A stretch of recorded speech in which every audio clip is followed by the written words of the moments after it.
Puncak karya Ide Betara turun kabeh di Pura Agung Besakih Kecamatan Rendang Karangasem digelar Minggu 28 Maret pagi.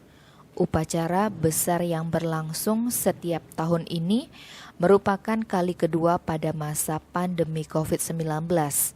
Menghindari timbulnya klaster penyebaran corona, pihak panitia menyusun skema untuk para pemedek. Selain menerapkan protokol kesehatan ketat, panitia juga membuka 7 pintu masuk Pura Agung Besakih guna memberikan akses yang lebih leluasa kepada pemedek untuk menekan kerumunan. Panitia Karya Upacara Jero Mangku Widiarto menjelaskan, rangkaian upacara Ide Betara turun kabeh tidak pernah berbeda, meski pada masa pandemi. Namun penyesuaian tentu ada. Misalnya, upacara yang dulunya dihadiri banyak orang, saat ini dibatasi. Dulu hanya buka satu pintu, saat ini semua pintu masuk menuju pura dibuka untuk menekan kerumunan. Selain pembatasan, pihaknya juga mengatur tempat duduk para pemedek yang diawasi pecalang maupun personil TNI maupun Polri.